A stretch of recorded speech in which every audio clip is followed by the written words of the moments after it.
নমস্কার, আমি দেবাঞ্জনা চলে এসেছি নতুন একটা রেসিপি নিয়ে। তার আগে বলো, তোমরা সবাই লেগ পিস খেতে পছন্দ করো আর ফাইবারের মাংস খেতে কে কে পছন্দ করো আর কে কে পছন্দ করো না? আমাদের বাড়ি কেউই পছন্দ করে না, কিন্তু এই ফাইবারের মাংস দিয়েই আজকে একটা নতুন রেসিপি বানিয়েছি, যেটা সবারই খেতে ভালো লাগবে, অনেক সফট হয়, অনেক টেন্ডার হয়।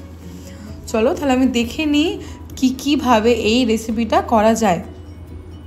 এরপরে আমি একটি বাটিতে ফ্যাটানো টক দই নিয়ে নিলাম, তার মধ্যে লঙ্কা গুঁড়ো, হলুদ গুঁড়ো, গোলমরিচের গুঁড়ো, স্বাদ মতন লবণ এবং অল্প একটু টমেটো সস দিলাম। দেন এখানে অল্প চিকেন মশলা আর একটু গরম মশলা আমি অ্যাড করেছি, তোমরা চাইলে স্কিপ করতে পারো। এখানটাতে আগে থেকে থেতো করে রাখা আদা এবং রসুনের পেস্ট কিছুটা দিয়ে দিলাম। এরপর সমস্ত কিছু একসঙ্গে মিশিয়ে নিয়ে রেখে দিলাম এবং আমি চিকেন নিয়ে নিয়েছি। চিকেনটা আমি আগে থেকে ভিনিগার এবং লবণ দিয়ে ভালো করে মাখিয়ে 2 ঘন্টা রেখে দিয়েছিলাম, দেন ধুয়ে নিয়েছি। এবারে এর সঙ্গে আমি দইয়ের মিশ্রণটা ভালো করে মিশিয়ে দেবো চারিদিকে। এরপরে দইয়ের মিশ্রণটা আমি চিকেনের চারিপাশে ভালো করে লাগিয়ে দিচ্ছি। ভালো করে মেখে নিলে কি হবে, আমাদের স্পাইসেসগুলো ভালো করে মাংসের মধ্যে ঢুকবে আর মাংসটা খুব টেন্ডার জুসি লাগবে, ছিবড়ে ছিবড়ে একদমই লাগবে না। এটা কিন্তু 3-4 ঘন্টার মতন ফ্রিজে আমি রেখেছিলাম, তোমরা 1 দিন পর্যন্ত রাখতে পারো, আরও ভালো হবে। ফিরে আসছি 4 ঘন্টা পর। আমি চিকেনটাকে পুরো ফ্রিজের মধ্যে রেখে দিয়েছিলাম আর এটা বের করেছি, দেখো সমস্তটা পুরোপুরি ভালো করে ম্যারিনেট হয়ে গেছে।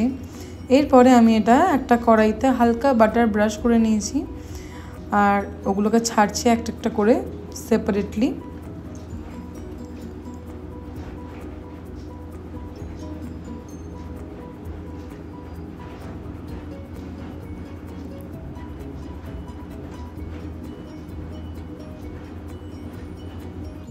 সবগুলো আমি ছেড়ে নিয়েছি।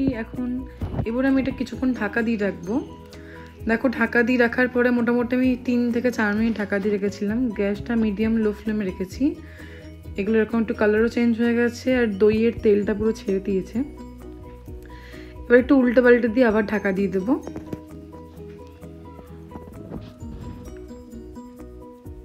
এইভাবে চিকেনটা করলে ভীষণই টেস্ট হয়, আমার তো পার্সোনালি ভীষণই ভালো লাগে। তোমরাও বাড়িতে করে দেখবে, খুবই ভালো লাগে খেতে।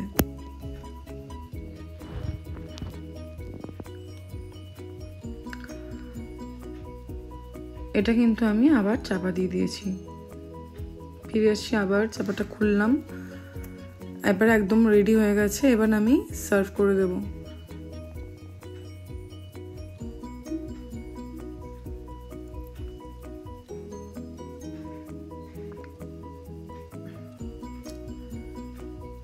সার্ভ করে নিয়েছি। উপর থেকে একটুখানি অনিয়ন বার্ডস নিয়ে আমি সার্ভ করে দিয়েছি পুরোটা।